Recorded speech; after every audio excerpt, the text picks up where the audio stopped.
दो प्रश्न हैं। क्या ओवैसी और बीएसपी का गठबंधन हो सकता है 2027 के लिए यूपी में? एक, और अगर ऐसा हुआ, अगर ऐसी घटना घट गई तो उसका पॉलिटिकल इंपैक्ट क्या होगा उत्तर प्रदेश की राजनीति पर? देखिए अमिताभ जी, अभी तक तो बहुजन समाज पार्टी बहन जी ने जो कहा है कि वो गठबंधन, किसी से भी गठबंधन नहीं चाहते, उसके बहुत सारे कारण हैं कि बहुजन समाज पार्टी ने जब से उसका गठन हुआ है, जब जब उन्होंने किसी भी दल के साथ गठन किया है, तो आम तौर पर उस गठबंधन का लाभ बहुजन समाज पार्टी को उस रूप में नहीं मिलता जिस रूप में वो हमेशा उम्मीद करते हैं। उसके कुछ कारण हैं। देखिए, बहुजन जो मतदाता है वो बड़ा भावनात्मक मतदाता है। बहुजन समाज पार्टी का जो मूल वोटर है वो बहुत भावनात्मक है और वो अच्छी तरीके से गठबंधन को स्वीकार कर लेता है। लेकिन जो दूसरे दल हैं उनको अगर एक्सपीरियंस को देखें तो उनका मतदाता आमतौर पर बहुजन समाज पार्टी की ओर नहीं आता। इसलिए तमाम जो गठबंधन बहुजन समाज पार्टी ने किए हैं उन गठबंधनों का लाभ बहुजन समाज पार्टी को उस रूप में नहीं मिला। इस पे एक लोकसभा के चुनाव एक एक्सेप्शन है कि जहां बहुजन समाज पार्टी ने समाजवादी पार्टी से ज्यादा सीटें ली थी। देखिए, दो चीजें मैं आपको ध्यान रखेंगे। ये सच है कि गठबंधन भारत की राजनीति की एक सच्चाई है। बिहार चुनाव के परिणाम के बाद में पूरे देश में एक अलग तरह का माहौल है। पूरे देश को यह उम्मीद थी कि बिहार में एक परिवर्तन की बिहार लोग उम्मीद कर रहे थे, और जिस तरह के परिणाम आए हैं, निश्चित रूप से एक ऐसा वर्ग जो परिवर्तन चाहता था, जो परिवर्तन होते हुए देखना चाहता था, उसको वो उम्मीदें नहीं लगी। देखिए, अभी तक तो मुझे लगता है कि बहुजन समाज पार्टी बहुत सही तरीके से तमाम भाईचारा, तमाम मुस्लिम भाईचारा, तमाम ओबीसी भाईचारा, तमाम लोगों के बीच में अपने स्वतंत्र रूप से अपने बीच में जारी है। बिहार चुनाव में भी अगर आप देखेंगे, देखिए कहीं ना कहीं बहुजन समाज पार्टी के साथ वो इंसाफ नहीं हो पाता। एक सीट बहुजन समाज पार्टी ने जरूर जीती है, लेकिन कुछ आंकड़ा मैं आपके सामने रखना चाहूंगा। जैसे करघर है, वहां पे 56,000 वोट, चैनपुर में 51,000 वोट, भभुआ में 29,000 वोट, और जो मोहिनिया है वहां पे 32,000 वोट, बक्सर में 29,000 वोट, सुमौली में 25,000 वोट, शिवपुर में 20,000 वोट, और ये इस तरह की बहुत सारी वोट सीटें हैं। लगभग 20 सीटें इस तरह की रही है, और ऐसे माहौल में रही है कि जहां तमाम मीडिया, तमाम लोग बहुजन समाज पार्टी के ऊपर ये आरोप लगाते थे कि वो उसको कहीं ना कहीं बीजेपी का लाभ। अब ये बातें नहीं होनी चाहिए। देखिए, एक बात वो जरूर कहूंगा कि ठीक है, पिछले चुनाव में बहुजन समाज पार्टी ने एआईएम के साथ गठबंधन किया था, उस गठबंधन का लाभ शायद उस रूप में नहीं आ पाया। उनकी 5 सीटें थी, बहुजन समाज पार्टी की 1 सीट आई थी। इस बार भी कहीं ना कहीं माहौल है, लेकिन भारत की ठीक है सतीश जी, अभी रुकना होगा। सतीश जी, अब रुकना होगा। दो तीन बातें मैं कहूं जो सतीश जी ने कही, उनका अपना आकलन है, मेरा अपना आकलन है। पहली बात तो मायावती जी को आधा कोट नहीं करना चाहिए। उन्होंने कहा हम उत्तर प्रदेश में किसी बड़ी पार्टी से अलायंस नहीं करेंगे। मायावती जी छोटी खिलाड़ी नहीं पॉलिटिक्स की भाई साहब। सब विचारक मिलकर जितना चिंतन करते उतना तो वो अकेले कर लेती हैं। उन्होंने खिड़की खुली रखी। बड़ी पार्टी कौन है उत्तर प्रदेश में? भाजपा, कांग्रेस, सपा, बाकी सब छोटी छोटी हैं।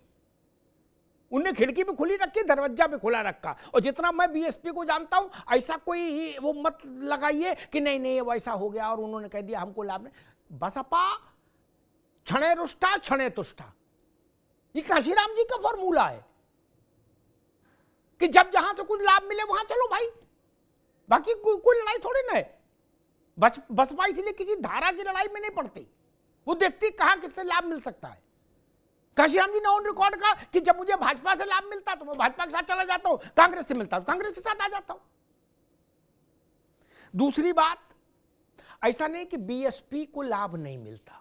लोकसभा का सतीश जी ने खुद माना, और 20 में मायावती जी के कारण ओवैसी की पार्टी 4 सीट जीत गई, ये भी तर्क आधारहीन है। इस बार तो 5 जीत गई ओवैसी की पार्टी, और 12 जगह इंडिया अलायंस को हराया। 12 जगह, 12 और 5 17 मायावती जी की बिना। बसपा तो एक ही जीती। ये भी सोचना होगा ना, बसपा सिर्फ 1 सीट जीती 1.3% वोट के साथ टोटल प्रदेश में, और ये 5 जीते। जो पहले तेजस्वी ने इनकी पार्टी से अपने यहां शामिल करा लिए थे वो सारी जीती, और एक और जीती। तो कुछ तो है, वही कुछ मायावती जी को प्रेरित कर सकता है। मेरा कहना सिर्फ इतना था। पवन खेड़ा साहब, राजनीति असंभव को साधने की कला होती है, ठीक। जब सपा और बसपा का अलायंस हो सकता है तो इस हिंदुस्तान में किसका नहीं हो सकता, बताओ।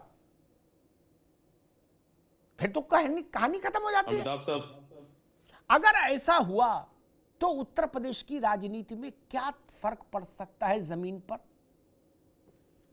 जी अमिताभ साहब, बहुत बहुत धन्यवाद। देखिए, ये सारे विषय बहुत ही अब नजर आ रहे हैं एकदम साफ साफ। बिहार की जो राजनीति रही है और जो परिणाम रहे हैं, उसने नई दिशा इस देश की राजनीति में जो है प्रवेश किया है। तो निश्चित रूप से हम ये कहना, पहले भी कहा था हमने, पिछले 2022 के इलेक्शन में भी हम लोगों का व्यक्तिगत राब्ता था बसपा से अलायंस करने का। हम लोगों की कई बार बैठकें भी हुई थी, लेकिन वो सही दिशा में नहीं आ पाया ये जी। अब बसपा जाने, क्योंकि हमारी तरफ से पूरा प्रयास था, इसमें कोई प्रश्न चिन्ह नहीं खड़ा है।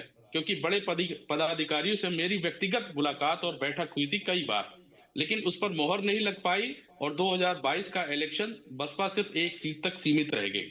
बिहार के जो परिणाम आए हैं, बिहार में बसपा ने हमें कोई समर्थन नहीं दिया, ना ही कोई आधिकारिक गठबंधन था। हमारी स्वेच्छा थी कि हम उन सभी दलों को आगे बढ़ाएं, बसपा हो या अन्य दल, जो इस देश की फांसीवादी ताकतें और जो इस देश में नई राजनीति को नए आयाम पर ले जाती हैं। ये हमारा स्वेच्छा से था कि हमने जी। बसपा को बिहार इलेक्शन में समर्थन दिया। आधिकारिक कोई गठबंधन नहीं था। अब लेकिन उत्तर प्रदेश की जो नई राजनीति आ रही है, उसमें अखिलेश जी को और इंडी अलायंस को सतर्क होने की जरूरत है, क्योंकि ये जो नए परिणाम है भारतीय जनता पार्टी और एनडीए को एक प्रचंड बहुमत की तरफ ले जा रहे हैं। ये इशारा बिहार की राजनीति ने और वहां के परिणाम ने कर दी।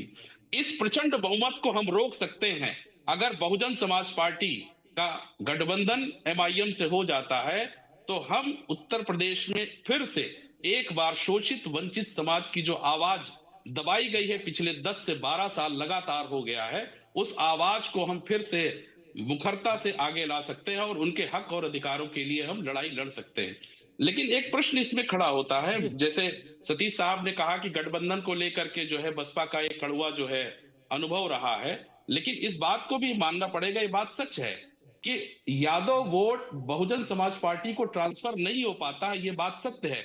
यही चीज हमने भी कही, बिहार की राजनीति में हमने कहा और वहां के मुसलमानों ने भी कहा कि जहां जहां मुसलमान खड़ा होता है आरजेडी से, वहां यादव वोट नहीं देता है। ये बहुत बड़ा प्रश्न खड़ा होता है आरजेडी के ऊपर कि जहां पर मुसलमान आरजेडी का प्रत्याशी होता है, वहां पर आरजेडी का यादव मुसलमान को प्रत्याशी को वोट नहीं दे रहा है, वो भारतीय जनता पार्टी में चला जा रहा है। तो लेकिन अगर सही अलायंस कहें तो एमआईएम और बस बहुजन समाज पार्टी का एक बहुत मजबूत अलायंस बन सकता है और हमारे वोट बहुत ही आराम से ट्रांसफर होंगे, क्योंकि हम भी उसी नाव में सवार हैं जिस नाव में बहुजन समाज पार्टी सवार है। हम भी उसी की बात करते हैं जिस समाज की बात बहुजन समाज पार्टी करती है। तो हमारे बीच एक बेहतर अलायंस हो सकता है, इसकी हम आने वाले भविष्य में उम्मीद करते हैं, ताकि ये जो फांसीवादी ताकतों को न समाजवादी रोक सकती है न कांग्रेस रोक सकती है, सिर्फ एमआईएम और बहुजन समाज पार्टी अगर मिल जाते हैं तो निश्चित रूप से फांसीवादी ताकतों को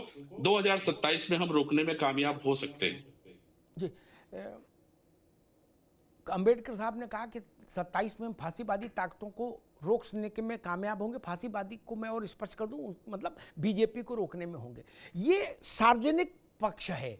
अशोक जी पुराने आदमी, वो पुराने खिलाड़ी, वो समझ रहे होंगे क्या जो बिहाइंड द कर्टन है। वो क्या है कि इन सपा और कांग्रेस के लिए हर सीट पर मुश्किल पैदा कर हो जाएगी। ये इसका व्यवहारिक पक्ष है। लिखा यह जाएगा फांसीवादी ताकतों को रोकने के लिए, लेकिन उसका प्रैक्टिकल अर्थ ये होगा कि सहारनपुर से सोनभद्र तक लगभग हर सीट पर कलेश हो जाएगा। अगर मायावती अपना 10% का वोट ही स्थिर रख लें और उसमें 2-3% का इजाफा ओबीसी कर दे, तो हर सीट पर खेल पलट जाएगा। अशोक जी, मेरे ख्याल से सपा जरूर इस गंभीरता को समझ रही होगी, क्योंकि अब शायद तेजस्वी भी समझ रहे, जब उनको अपनी स्थिति परिस्थिति का अंदाज हो गया कि कुछ नहीं है पल्ले, तो समझ गए होंगे कि ओवैसी ने 3 बार कुंडी खटखटाई थी, चिट्ठी पत्री भी लिखी थी कि भाई लालू जी देख लो। बोले ना कौन ओवैसी, हम नहीं जानते ओवैसी को।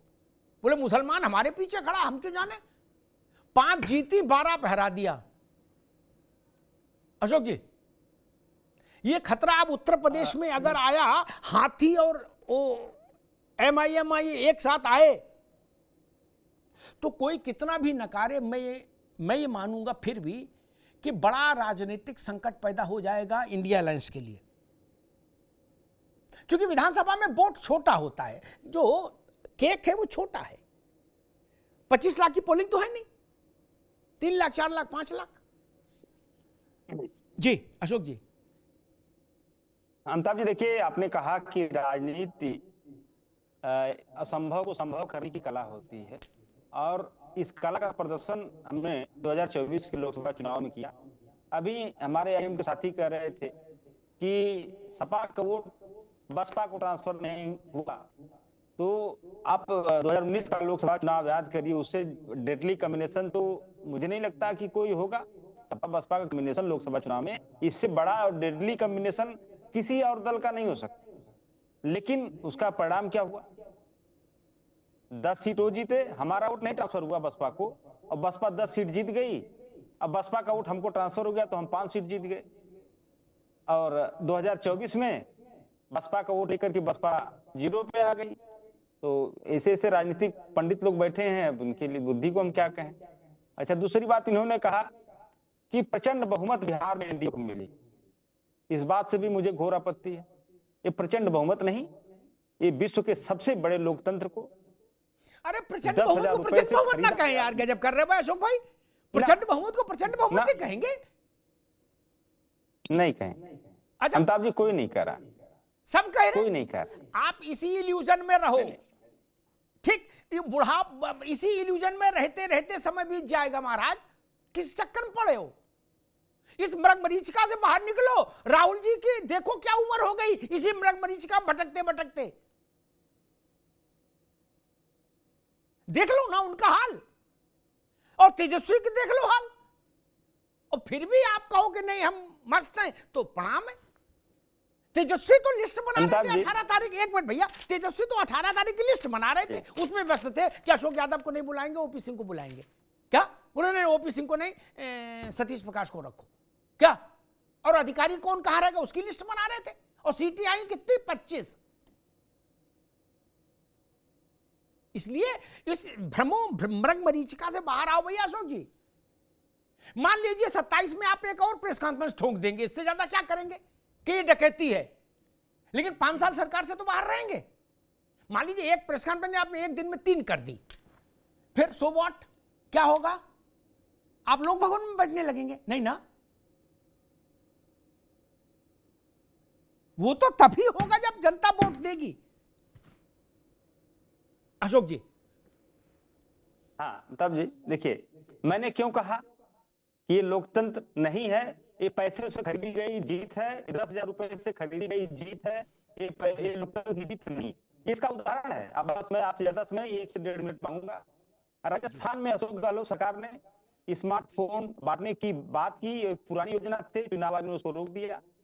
26 सितंबर 2025 को बिहार में चुनाव आयोग ने इसको नहीं रोका, जो जीविका दीदी वाली स्कीम था। इसके पहले तेलंगाना में रायतू बंधु योजना के तहत 50 लाख किसानों को सहायता राशि देना था, चुनाव आयोग ने रोक दिया। उड़ीसा में इसी तरह की योजना थी, चुनाव आयोग ने रोक दिया।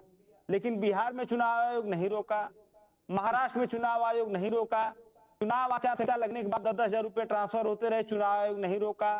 तो एक गाना इस बन रहा है कि जो ज्ञानेश को लाए हैं हम उनको लाएंगे, अब बिहार में एक बार फिर से एनडीए को जिताएंगे। ठीक है अशोक जी, ठीक अशोक जी आगे बात। मैं इसमें एक तकनीकी चीज आपको समझा दूं, इसको पार्टी को भी समझाइएगा, वहां भी थोड़ा अच्छा रहेगा। खिड़की दरवाजे खुले रहने चाहिए, है ना। आचार संहिता की व्यवस्था को समझने की जरूरत है हम सबको। ऑन गोइंग स्कीम्स पर आचार संहिता प्रतिबंध नहीं लगाती। कोविड में हमने, भारत ने शुरू किया, अरे अब रुक जाओ, हमारे दवाई से उंगली ना करो, आप तो मेरे साथ बैठते हो, जानते हो, आपको अवसर मिलेगा, ले अंताक्षरी नहीं खेलो। कोविड के समय से जो अनाज बंटना शुरू हुआ, चुंगी से प्रधानी से लेकर प्रधानमंत्री तक के चुनाव हो रहे हैं, लेकिन वो जारी है। ऐसा कैसे वो रोक देंगे? कैसे रोक देंगे चुनाव आयोग? सरकार का निर्णय आचार संहिता से पहले का था, इसलिए हिंदी में समझो, अंग्रेजी में नहीं। अंग्रेजी में गड़बड़ हो जाता है। सरकार कैबिनेट ये निर्णय आचार संहिता लगने के बाद नहीं कर सकती थी।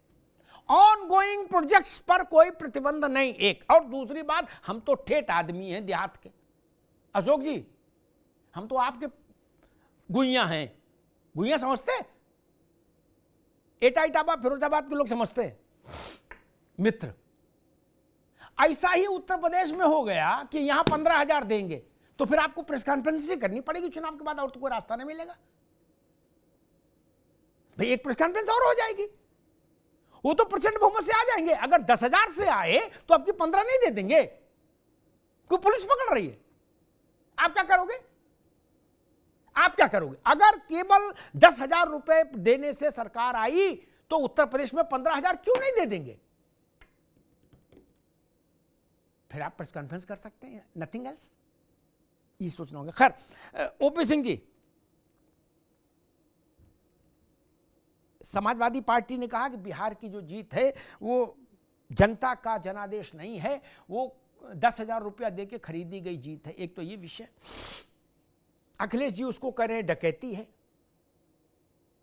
अशोक जी ने कम से कम डकैती शब्द का इस्तेमाल नहीं किया, ये अच्छा है।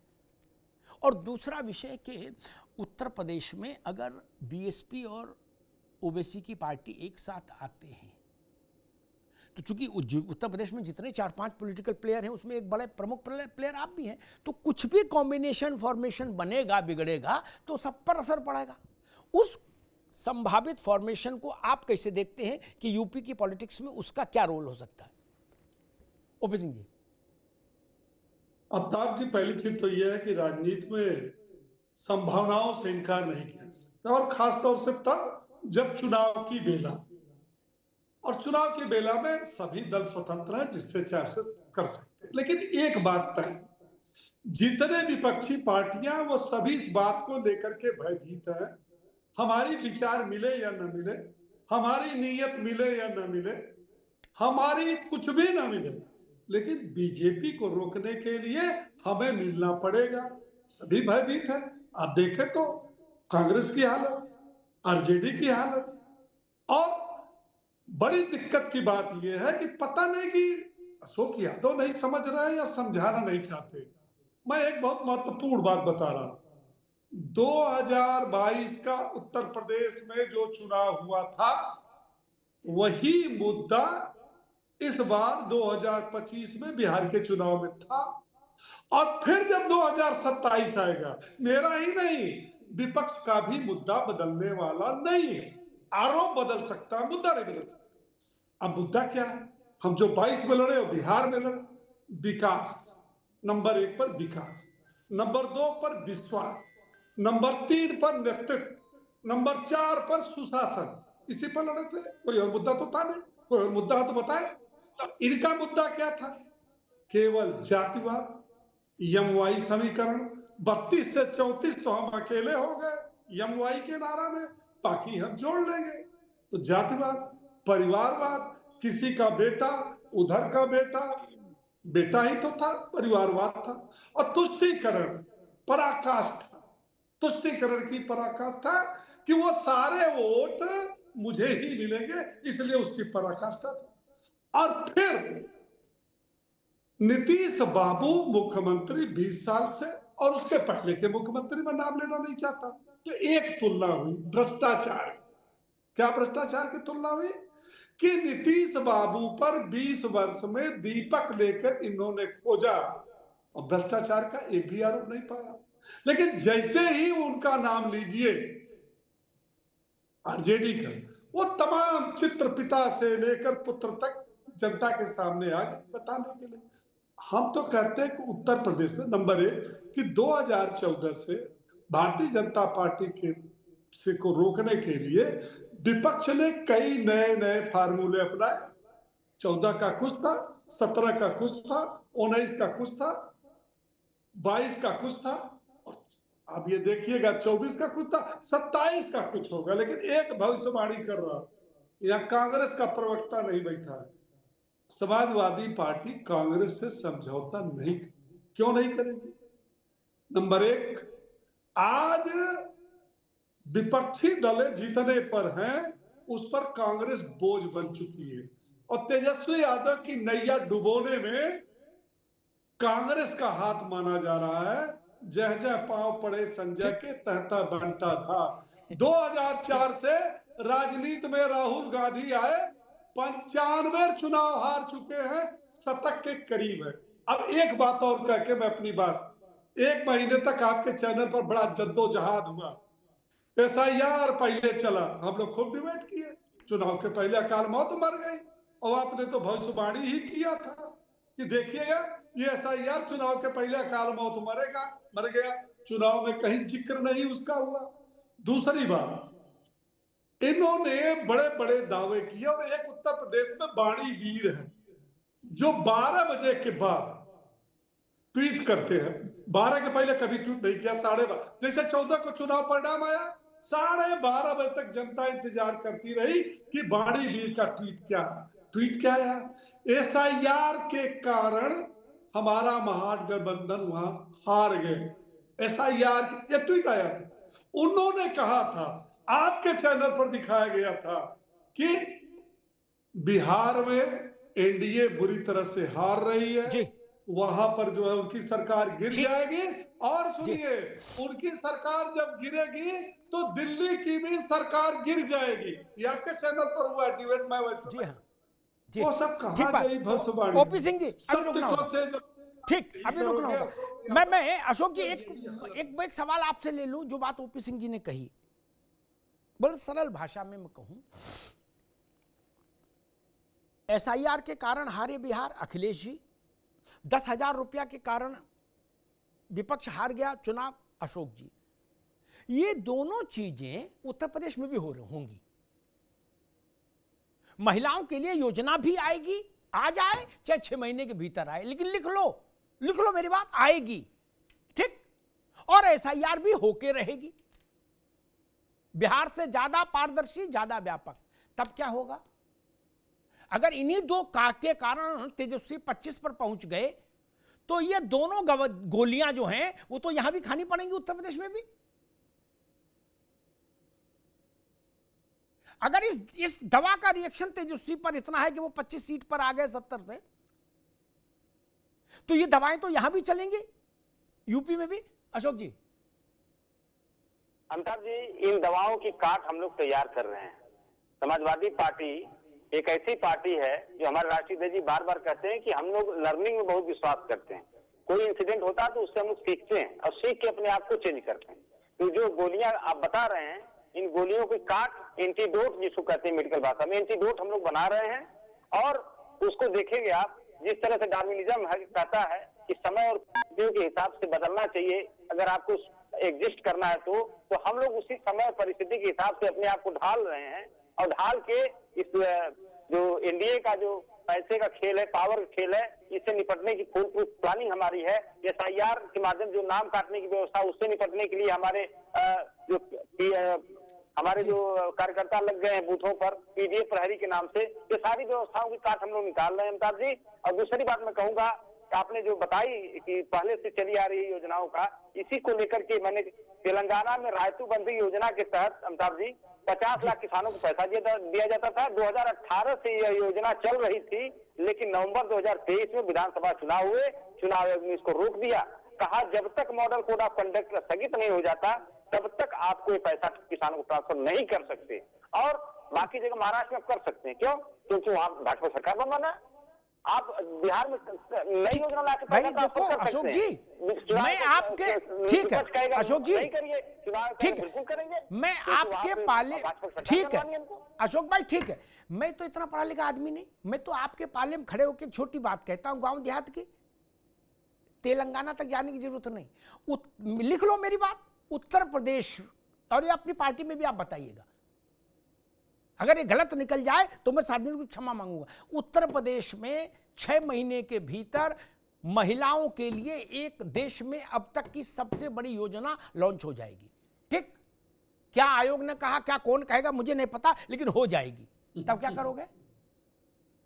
तब क्या करोगे? उसका मुकाबला क्या कर लोगे? क्या अपने घर से पैसा बांट दोगे 10 करोड़ महिलाओं को 15-15 हजार? नहीं ना।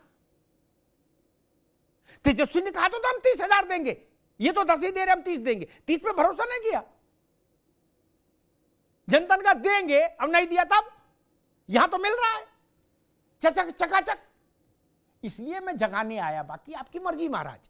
आप तेलंगाना से लेके ज्ञानेश तक रोज प्रेस कॉन्फ्रेंस करो, उससे कोई फर्क पड़ेगा?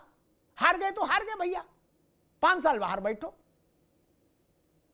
प्रेस कॉन्फ्रेंस से सत्ता नहीं मिलती। सतीश प्रकाश जी, 27 में बसपा, मेरी बुद्धि ये कहती, जितनी छोटी बुद्धि मेरे पास है, जितना मैंने राजनीति को देखा है पत्रकार के नाते, मेरी बुद्धि कहती है कि मायावती को हर प्रयोग करना होगा 27 के लिए। वो करना चाहेंगी, करना होगा नहीं, चाहेंगी, क्योंकि 27 की बस छूटी, 27 की बस छूटी तो 32 तक का वनवास हो गया। कब? 12 में छोड़ा था राजपाट और 32 तक का वनवास। सियावर रामचंद्र की जय हो जाएगा। रीजनल पार्टी के पास इतना ऑक्सीजन जमा थोड़ी नहीं होती है कि 20 साल में पार्टी चल जाए। अभी मीटिंग में लोग आ भी जाते, फिर ये भी नहीं मिलेंगे, ढूंढने सब एडजस्ट हो जाएंगे जहां जहां होना होगा। और यही बात कम ग्रेविटी में, लेकिन बड़ी ग्रेविटी, अब बसपा के मुकाबले कम ग्रेविटी में अखिलेश जी पर लागू है।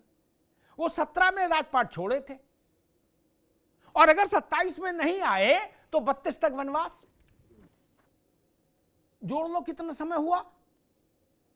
इसलिए सारे प्रयोग करेंगे, चाहे मायावती हो चाहे अखिलेश यादव हो। ये मेरी समझ कहती। सतीश जी, आपकी समझ क्या कहती है? क्योंकि ये रिस्क कोई नहीं ले सकता कि 32 तक वनवास झेल ले ना। फिर ना आकाश मिलेंगे, ना आनंद मिलेंगे, ना बहन जी ना होगा, ना कोई मीटिंग होगी, ना कोऑर्डिनेटर रहेंगे। सब एडजस्ट हो जाएंगे जहां जहां कोई उनको व्यवस्थाएं मिलेंगी। नाम की पार्टी और झंडा रह जाएगा। आखिर देश में बहुत सारी पार्टियां हैं रीजनल जो ऐसी खत्म हो गई धीरे धीरे सिकुड़ के। एक फॉरवर्ड ब्लॉक पार्टी थी पश्चिम बंगाल में, बड़ी पार्टी, कहां है? सतीश प्रकाश जी।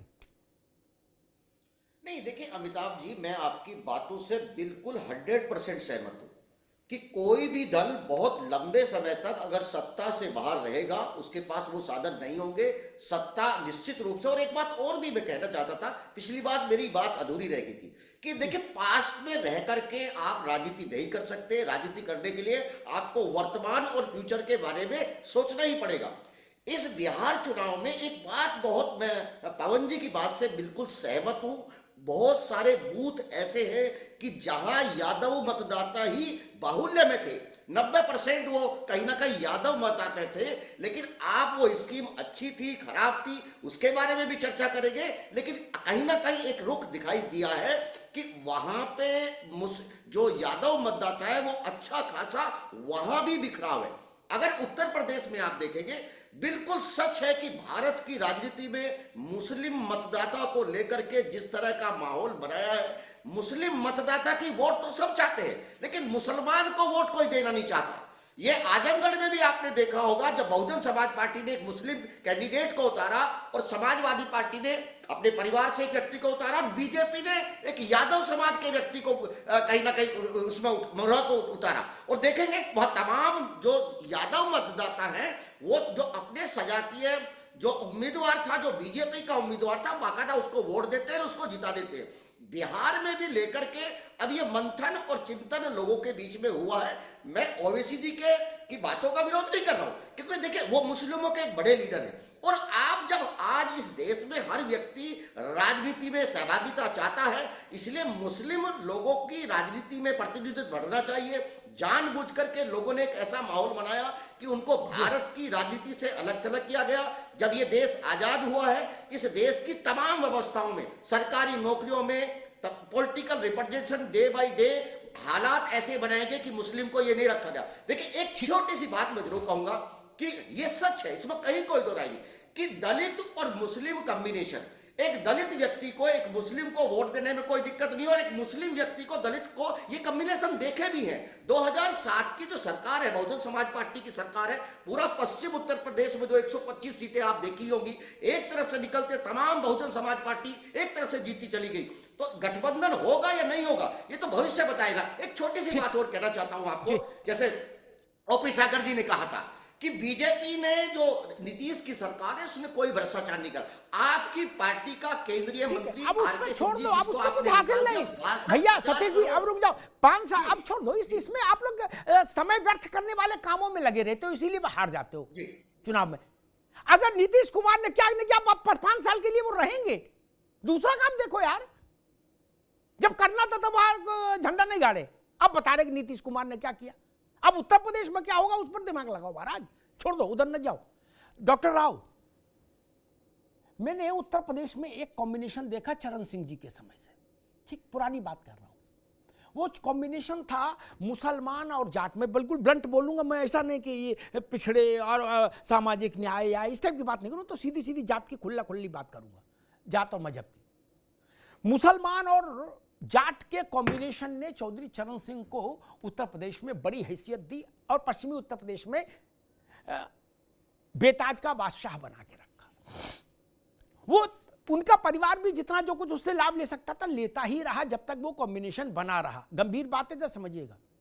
2013 में अखिलेश यादव की सरकार में मुजफ्फरनगर में कबाल कांड हुआ, मुजफ्फरनगर में दंगा हुआ, पश्चिम में सबसे बड़ी कैजुअलिटी लोगों की हुई। उसके बाद पॉलिटिकल कैजुअलिटी ये हुई कि जाट और मुसलमान का कॉम्बिनेशन ध्वस्त हो गया।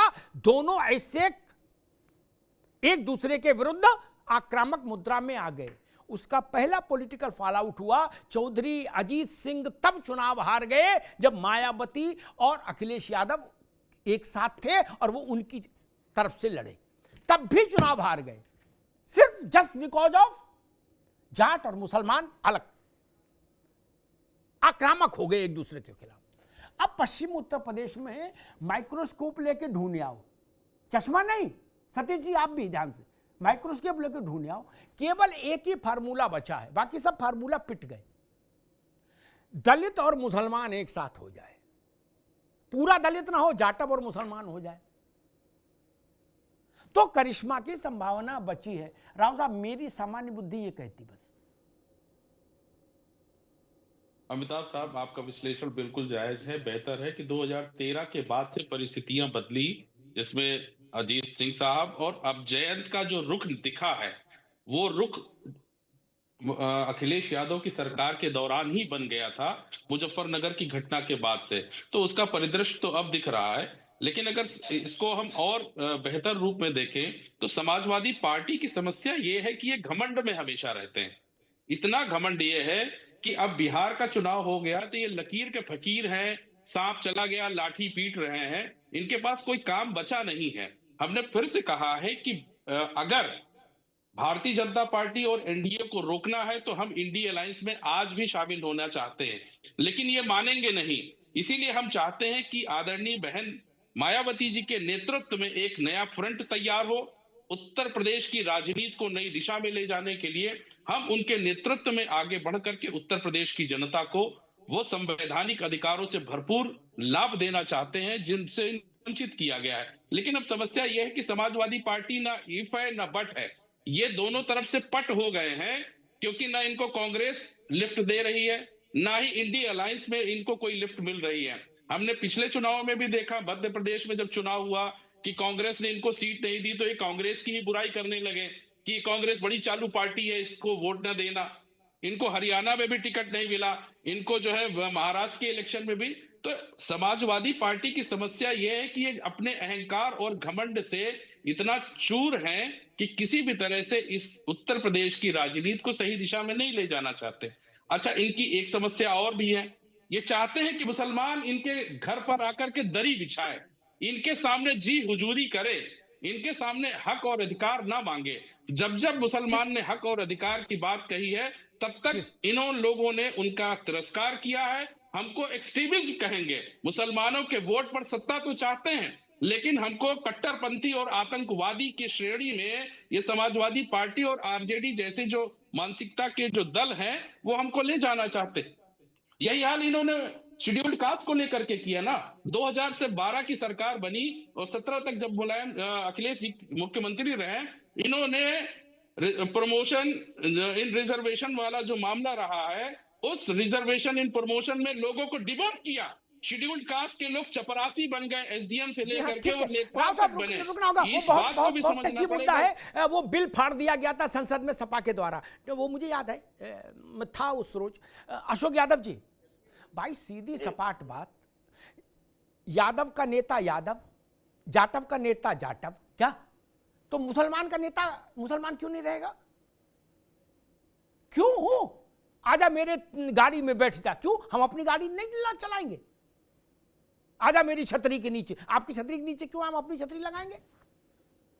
यह उत्तर प्रदेश बिहार में बहुत रहा कि लालू जी में सब समाहित, मुलायम सिंह जी में सब समाहित। सब क्यों समाहित होंगे? सब क्यों समाहित होंगे? मुसलमान की लीडरशिप मुसलमान के हाथ में क्यों नहीं जाएगी? जैसे सपा की लीडरशिप किसी नॉन यादव के हाथ में नहीं गई, आरजेडी की लीडरशिप कभी किसी नॉन यादव के हाथ में नहीं गई। फिर मुसलमान अगर अपनी ही अगुवाई मांगता है तो क्या समस्या है? आजम खान आज फिर जेल चले गए, वो और अब्दुल्ला दोनों, अभी कुछ 1.5 घंटे पहले। 2 महीना अभी बाहर नहीं रहे कुल, फिर गए पिता पुत्र। अशोक जी, अमिताभ जी, देखिए अभी हमारे आयुक्त के साथी ने कुछ बातें कही, लेकिन ये सपा और आरजेडी को लगातार गालियां देते रहे। भाजपा के खिलाफ एक शब्द इन्होंने इनके मुंह से नहीं निकला। तो ये दूसरी बात कह रहे हैं कि हम इंडिया अलायंस में आना चाहते हैं। अरे पहले आप भाजपा का साथ छोड़ोगे तब ना आओगे भैया। पहले तो आप जो बैकडोर से गठबंधन किए हो भाजपा के साथ इंडिया को हराने के लिए, पहले वो गठबंधन तोड़ो, तब तो आपका रास्ता यहाँ पे खुलेगा। आपका गठबंधन तो वहाँ कई गुना मजबूत है। अब आप बात करो इंडिया गठबंधन की। अब दूसरी बात देखिए, जो बातें आपने कहा कि फलाने का नेता फलाने, फलाने का नेता फलाने, मैं तो सच या कहा, अभी एम के साथी ने कहा, देखिए ये सारी चीजें जो पीडीए का कंसोलिडेशन है उसको डिसोसिएट करने के लिए सब बातें कही जा रही है। उसको अलग अलग करने के लिए बंद मुट्ठी लाठी खुल गई तो यादव का नेता यादव है कि नहीं है? यादव का नेता यादव है कि नहीं है? जाटव का नेता जाटव है कि नहीं है? हाँ ना बोलो महाराज, ये हमको थ्योरी ना बताओ, प्रैक्टिकल कहो। बता रहा हूं। देखिए अमिताभ जी, मैं क्लियर कर बताऊं, कोई भी दल किसी पर्टिकुलर जाति का अगर नेतृत्व करेगा तो फिर वो दल नहीं रह जाता है। हमारे दल में भी समाजवादी पार्टी में लोग कहते हैं यादव की पार्टी, लेकिन 100% झूठ बात है। आप हमारे 37 सांसदों का एनालिसिस कर लीजिए। ठीक है अशोक जी, रुकिए। यादव हैं, ठीक है, अभी रुकना होगा। कितने सांसद यादव हमारे पास है जी? ठीक ठीक तो है, ओपी सिंह जी का खाली बस पीडीए को ठीक है, अच्छी बात अशोक भाई, ठीक है। मैं विवाद नहीं करता, मैं तो संवाद करता हूं, विवाद करते नहीं। जो अशोक जी ने कहा कि ये पीडीए को तोड़ने की साजिश है, हमें कमजोर, मैं तो कहता हूं हाथ कंगन को आरसी क्या और पढ़े लिखे को फारसी क्या। सतीश बाबू, समाजवादी पार्टी अपना राष्ट्रीय अध्यक्ष नॉन यादव बना दे, आरजेडी अपना राष्ट्रीय अध्यक्ष नॉन यादव बना दे, पिछड़ों में से ही बना दे। क्या ये आरोप कभी कोई लगाने की हिम्मत नहीं करेगा फिर सपा पर और आरजेडी पर? जो बोलेगा वो मुंह की खाएगा। बना दीजिए, नॉन यादव नेशनल प्रेसिडेंट बना दीजिए, चाहे लालू जी और चाहे इधर की पार्टी, बना दीजिए। आपके कथन में विश्वास पैदा हो जाएगा, जान आ जाएगी। अन्यथा लिप सर्विस है, लिप सर्विस। बोले झंडा हमारे हाथ में रहेगा, तुम सब लोग पीछे आओ। नहीं, अब झंडा ही ट्रांसफर करने की तो लड़ाई है। और बिहार में क्या हुआ? ओपी सिंह जी, एक बड़ा मसला खड़ा होता है कि चाहे बीएसपी में हो, आफ्टर कांशीराम जी, मायावती जी का इरा जब से शुरू हुआ, बीएसपी की का नेतृत्व और अभी भी उत्तराधिकार में भी नॉन जाटव के हाथ में कभी नहीं रहा आफ्टर कांशीराम। ठीक, सपा का नेतृत्व नॉन यादव के हाथ में कभी नहीं रहा। आरजेडी का नेतृत्व तो नौन यादव के हाथ में कभी नहीं रहा। फिर कहा जा रहा है हमको जाति से मत आको, हम समग्रता की बात कर रहे हैं। फिर लोग कैसे भरोसा करेंगे? और फिर अगर ओवैसी कहते हैं कि मुसलमान का नेता मैं, तो ओवैसी गलत कैसे हो जाएंगे? कैसे गलत हो जाएंगे भैया? अंताज जी, मैं आपकी बात और अशोक यादव जी ने जो कहा सर्वजात सर्व समाज भाईचारा की बात, उसको मैं एक लाइन में बताना चाहता। आपको याद हो 2022 का जो विधानसभा का चुनाव हुआ था, उसमें समाजवादी पार्टी का नारा क्या था? एमवाई था या कोई और था? एमवाई था, दूसरी था। ये भी आपको याद होगा कि 2022 के विधानसभा चुनाव में जब इनकी पूरी तरह से हार हुई तो आत्ममंथन किया अखिलेश यादव ने लखनऊ में और कहा कि चुनाव आयोग भाजपा के पन्ना प्रमुखों से मिलकर 20-20 हजार यादवों, खासतौर से यादवों और मुसलमानों का वोट कटवा दिया। ये सर समाज की बात तो इनकी तय हो गई ना, यादवों और मुसलमानों का, ये नहीं कहा कि किसी और का, यादव और मुसलमानों का, ये भी आपको याद होगा। और ये जो पीडीए का रट लगाते हैं, देश का प्रधानमंत्री कौन है, देश का राष्ट्रपति कौन है और देश का उपराष्ट्रपति कौन, पहले उसका चेहरा देख लो और इसके बाद पीडीए का नारा लगाओ और तुम अपना देखो कि क्या राष्ट्रपति और उपराष्ट्रपति जो पीडीए से आते हैं, क्या आपने उनका साथ दिया था? हमने तो अब्दुल कलाम का साथ दिया था, आपने दोनों में से किसका साथ दिया? नहीं दिया, तो आपका थोथा नारा। दूसरी बात, आपकी पार्टी, खासतौर से मैं दूसरे की छोड़ देता हूं, 1992 में स्थापित हुई, राष्ट्रीय अध्यक्ष कोई और हुआ, मुख्यमंत्री कोई और हुआ? नहीं ना। हमारी पार्टी में देखो कौन कौन जो है प्रधानमंत्री हुआ, कौन राष्ट्रीय अध्यक्ष हुआ, आप गिन के नहीं बता सकते, और किन किन जातियों का हुआ। मुस्कुराइए नहीं, आप थोथला, जैसे कि आपने बिहार के चुनाव में वोट चोरी का थोथला जो आरोप लगाया और हवा हवाई वादे किए। मैं तो आपके माध्यम से ये बात जानना चाहता हूं अशोक यादव कि एक बात बता दो, हमने क्या कहा? 22 का चुनाव जिस मुद्दे पर लड़ा उसी मुद्दे पर बिहार में लड़ा, और मैं अभी से कह रहा हूं कि 2027 का चुनाव उसी मुद्दे पर लड़ूंगा। फिर से दोहरा दूं, विकास, विश्वास, नेतृत्व, सुशासन। आप किस मुद्दे पर लड़ोगे? ठीक है ओपी सिंह जी, पीडीए पर लड़ोगे जी, आप पीडीए पर लड़ोगे कि एमवाई ठीक पर है, लड़ोगे? आपकी बात आई भाई, आपकी बात आई ओपी सिंह जी। प्रदेश की जनता, ठीक है ओपी सिंह जी, आ गई आपकी बात। अशोक भाई, मैं आपको एक उदाहरण बताता हूं अपना, है ना, किताब में क्या लिखा छोड़ दीजिए, माइक पर लोग क्या बोल रहे छोड़ दीजिए, उसमें बहुत कुछ बोला जाता है। मुलायम सिंह जी के खिलाफ एक यादव कैंडिडेट खड़ा हुआ एक दौर में, ठीक, आप जानी जाएंगे, हालांकि आप पूरब के हो, लेकिन इधर की इधर की बात है, लेकिन आप तो खोजोगे तो जान लोगे। वो भी बड़ा चैतन्य नेता था, युवा, बिरादरी में उसकी भी पैठ थी। मैं कवर करने गया, यहां से सब, सतीश जी आपको भी जवाब मिलेगा, अंबेडकर साहब को भी और अशोक जी आपको भी। जनता कैसे सोचती है, मायावती कैसे सोच रहे, अखिलेश यादव कैसे सोच रहे, ओवैसी कैसे सोच रहे, नरेंद्र मोदी कैसे, इससे बहुत फर्क नहीं पड़ता, जनता कैसे सोच रही है। आपके सोचने से सरकार नहीं आएगी ना। मैंने वहां यादवों से पूछा अशोक जी कि अब की तो मामला जड़ाके का है, जड़ाका मतलब थोड़ा उत्तेजना वाली लड़ाई है, नेताजी बड़े आदमी हैं, बड़े नेता हैं, तो ये यहां लोकल लेवल पर बहुत प्रिय है, किसी कोई समस्या आ गई, 1,50,000 की मदद तुरंत की जेब से, तो लोग उसको, अच्छा कहीं जा रहा है सड़क पर कोई दिख गया यादव, तुरंत गाड़ी रोक के उठे, बोले चाचा पाए लागे, पांव छू के फिर गाड़ी में बैठा, तो लोग प्रसन्न थे। मैंने कुछ लोगों से पूछा, डॉक्टर राव समझिएगा, ये इस तरह की चीजें सैकड़ों थीसिस पर भारी होती हैं, सैकड़ों शोध पर भारी होती हैं, इस ढंग की व्यवहारिक सच्चाइयां। हमने कहा भाई किसे वोट दोगे? अशोक जी सुनिएगा, उनने कहा भाई लड़का ये भी अच्छा जो लड़ रहा है नेताजी के खिलाफ, इसके खिलाफ हमने, ये बहुत ही अच्छा लड़का है और हर वक्त उपलब्ध है। नेताजी तो हर वक्त नहीं उपलब्ध हो सकते, बड़े उन्हें काम है। बोले लेकिन वोट नहीं दे पाएंगे। मैंने कहा क्यों, जब अच्छा है तो वोट क्यों नहीं दोगे? बोले ये सिपाही है भाजपा में और नेताजी अपनी पार्टी के राजा हैं, हम रहेंगे तो राजा के साथ रहेंगे, सिपाही के साथ क्यों रहे? समझ गए? समझ गए ना हिंदी में? इससे ज्यादा व्यवहारिक बात मैं नहीं बता सकता, क्षमा करिएगा। जिनको नहीं समझ में आए उन्हें मेरा प्रणाम। दूध जलेबी खाओ, शायद बाद में समझ में आए, चैतन्यता बढ़े तो। उन्होंने कहा मुलायम सिंह को किसी से पूछना नहीं फैसला करने के लिए, ये सिपाही है, इसे पूछना पड़ेगा। जातियां नेतृत्व तो चाहती है, पीडीए ये सीडीए ये कुछ नहीं चलेगा। भैया अशोक जी माफ करना हमको, क्या वो कहेंगे कि आजम चचा जेल पर जेल जाते रहे और आप पीडीए बनाते रहे हैं, फिर चले गए चचा। अभी कुछ दिन रह लेते, भुने हुए आलू खा लेते, भुना हुआ गोश्त खा लेते, कुछ गजक चख लेते, सर्दी आ गई धूप में बैठ के मूंगफली खा लेते, क्या फिर गए? तो क्या है, आप कल से उतरोगे सड़क पर?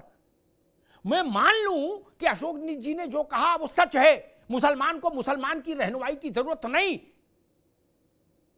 एक लिटमस टेस्ट देता हूं मैं, असदुद्दीन ओवैसी को उत्तर प्रदेश में कहूंगा कि आपको जरूरत नहीं, मुसलमान राजनीतिक तौर पर सुरक्षित है।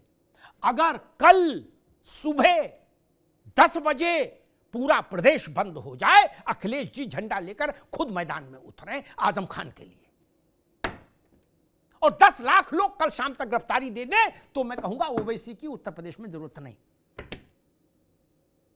मेरी बात से राव साहब भी सहमत हो जाएंगे, तब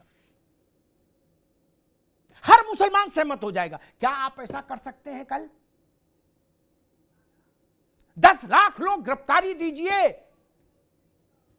तो मुसलमान को फिर भाषण देने की जरूरत नहीं पड़ेगी, वो अपने आप पे कुर्बान हो जाएगा, निसार हो जाएगा, कहेगा भैया मुलायम सिंह के लड़के ने हक अदा कर दिया, ये बोलेगा।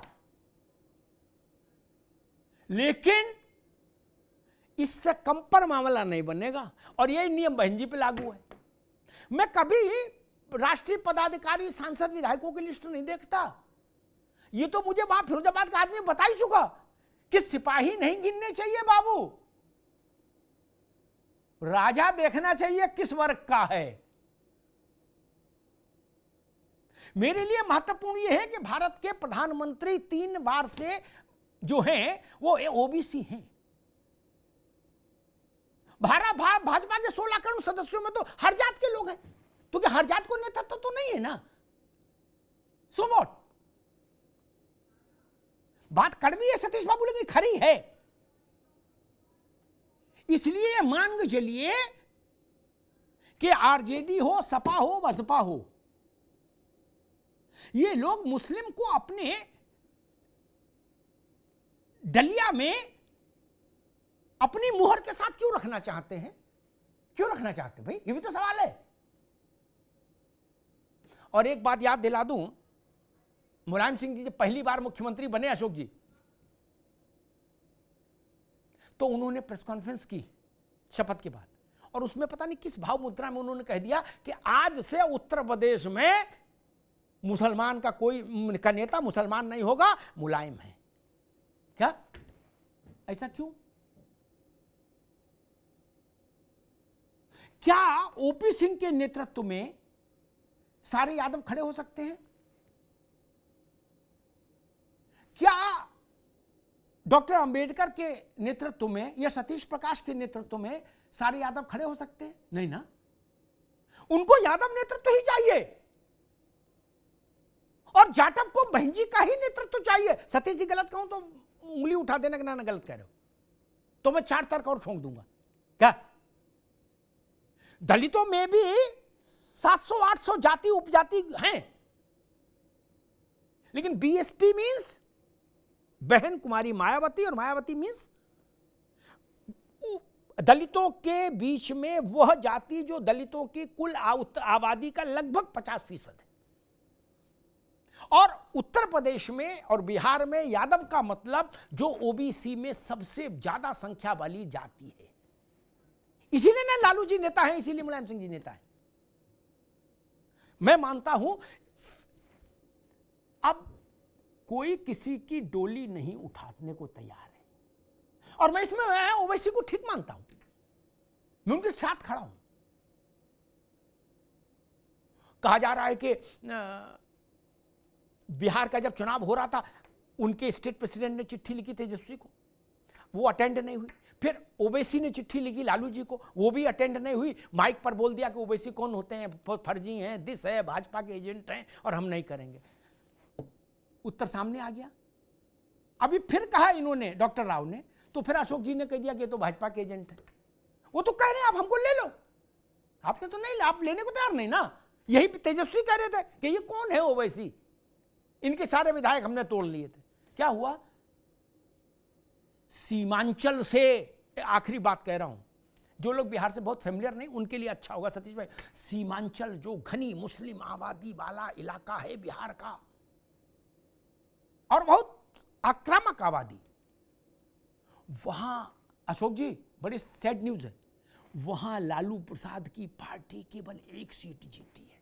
कहता क्या? जो मुस्लिमों की छावनी है जो इलाका, वहां लालू प्रसाद यादव की लालटेन को 1 विधायक मिला है, 1 विधायक, जहां मुसलमान ही तय करते हैं विधायक। अब अगर ये दीवार पर लिखी इबारत भी आप नहीं पढ़ रहे तो मेरा सादर प्रणाम प्रेषित है आपको। हैदराबाद से आया आदमी सीमांचल में जीत रहा है और 7 सर्कुलर रोड से पर बैठकर तेजस्वी यादव और लालू जी नहीं जीत पा रहे पटना से। छोटी बात है क्या? उत्तर प्रदेश को भी इस रोशनी में देखिए। उत्तर प्रदेश और बिहार की सामाजिक व्यवस्थाओं में बहुत अंतर नहीं सतीश भाई। और फिर एक बात दोहरा दूं, सत्ता का लंबा बनवास रीजनल पार्टियों को बहुत नुकसान पहुंचाता है। राष्ट्रीय पार्टियां झेल सकती हैं, रीजनल पार्टियां नहीं झेल सकती। और छोटी राष्ट्रीय पार्टियां जैसे वामपंथी थे, एक दौर में वो भी राष्ट्रीय थे, अंतर्राष्ट्रीय थे, फिर घटते घटते घटते घटते नैनो टेक्नोलॉजी में आ गए और बंगाल से गायब हुए तो देश से गायब हो गए, खत्म हो गया खेल। कहां है इस वक्त वामपंथी? आप बताओ। माले और वो क्या क्या लड़े थे बिहार में, 4-5 सीट जीते मुश्किल से। सत्ता ही वो ऑक्सीजन है जो पार्टी को चलाती है, संगठन को चलाती है सतीश जी। क्या? सारी थ्योरी एक तरफ, प्रैक्टिकलिटी एक तरफ। सत्ता है तो वैकुंठ है, सत्ता नहीं है तो नरक 14 है, ये जान लीजिए। धन्यवाद।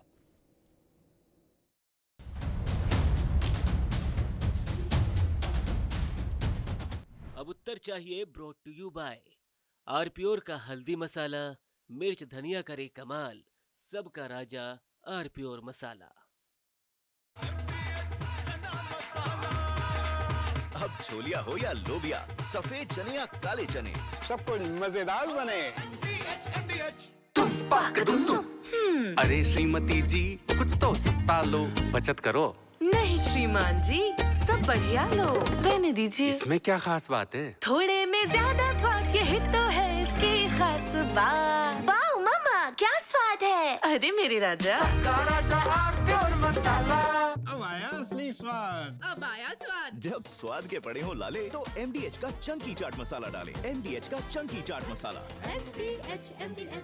मेरे पास है आरप्योर पाव भाजी का मसाला, आरप्योर पाव भाजी मसाला, पाव भाजी को टेस्टी बना डाला, सबका राजा आरप्योर मसाला। थोड़े में ज्यादा स्वाद, यही तो है इसकी खास बात। वाओ मामा, क्या स्वाद है। अरे मेरे राजा, सबका राजा आरप्योर मसाला।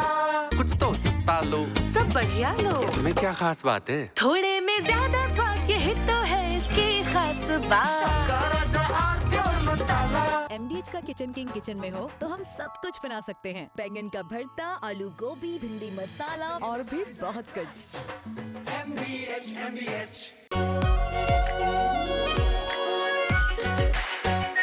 आरप्योर शाही पनीर मसाला, डिलीशियस, हेल्दी।